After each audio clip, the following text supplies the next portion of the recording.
My next guest is going to be there this weekend. Lady Glenconner was maid of honour at the Queen's Coronation in 1953. 70 years on, she's going to be returning to the Abbey, making her one of the only few people to attend both events. How exciting. And it was so interesting. You were saying there, when we saw those old photographs of Charles, you were right underneath where Prince Charles, where he was as a wee baby boy. Well, I could hear him. He was brought in for when the Queen was crowned. And I could hear him talking to the Queen Mother, saying, what are they doing to Mummy now? And then, of course, he'd obviously knew the Queen had practised with the crown because it was so heavy. And he obviously knew, and then I could hear him say, you know, the crown is very heavy. Because he knew? Because he'd been playing with it, probably? Well, I think he probably had. I mean, when we got back after the coronation, he'd seized it, and I think it's my mother who got it back from him, because we thought it was too awful if he dropped it. Can you imagine? Can you imagine? The Queen was so young, though, so young and so calm. She seemed incredible. You know, she was kind of at the heart of all of this going on, but she seemed incredibly in control. Well, she was, and I think people forget, of course, she'd seen her father being crowned. And I think she knew, and she just was. I mean, that's why we were all so calm, because, and we all knew exactly what to do to the Duke of Norfolk, who organised the whole thing, was absolutely incredible, the way he... And is it true there was kind of special handles that you held on to her? Well, the train, had these satin handles. Satin. And we put our hands like that, and the train then rippled over them. And, of course, I mean, it was extraordinary because we were with her. We had to be with her all day, and she couldn't move without us. And so we were sort of part of her. And I'm so thrilled about being asked to King Charles's coronation. I know. It's going to be different. It's going to be shorter. It's going to be sort of maybe scaled down a bit, but it's still going to be spectacular. And it's going to be wonderful. And the music's going to be wonderful because he's great. He knows a great deal about classical music. Yeah. And now I'm just absolutely thrilled to being asked, you know, because none of us were sure whether we would get an invitation. Yeah. And my invitation, I remember coming back, there was nobody at the house, and so the lady, the post lady, wasn't able to deliver it.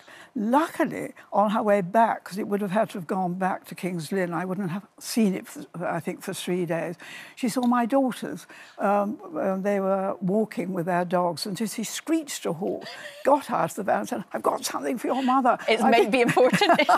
And so they were absolutely thrilled. When I got back, I could see something. They have, you know, my daughters looked... I said, what's the matter with you? They said, well, Mum, we've got something I think you may be very pleased to get. Yeah, I'll bet. Now, you've got a beautiful thing with you. This is absolutely gorgeous. Yes, I bought it specially to show you and everybody. And this, the Queen's page, the night before the coronation, he came to our flat and with this little box, and in it was this lovely brooch, is ER that's beautiful. In our own diamonds. So that's her that's her own handwriting. That's her handwriting in diamond, with a little note saying, I hope you will wear it tomorrow. Oh, you had to wear this. Well, I was thrilled to wear it tomorrow. Goodness, you had to wear this. It's absolutely beautiful. What a gorgeous... What a lovely thing to have. Did you keep your dress? Have you kept Yes, I got my dress. I'm going to give you this back because it's very precious. I know, it's really precious. Yes, I got my dress and my headdress too. Oh, you've kept... And they were very, very tight, our dresses.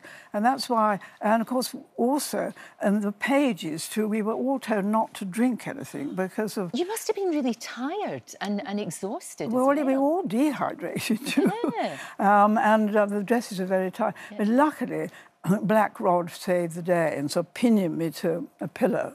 And just held you up because you felt a bit faint? Yes, he held me up and I wriggled my toes. We were told to wriggle our toes. Not that it helped much.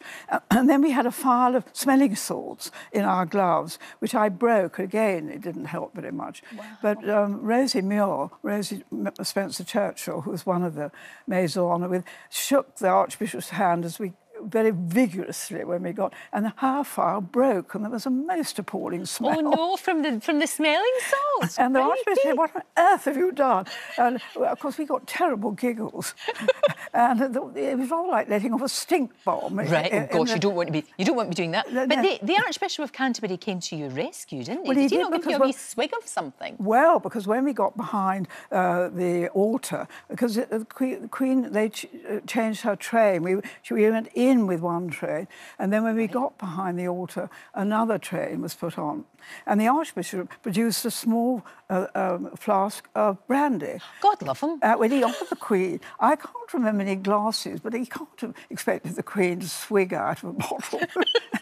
I'm not quite sure about that. But anyway, he then said, oh, and I think you better have a sip, because I think he'd seen... You were looking a bit peaky. Well, I was very green.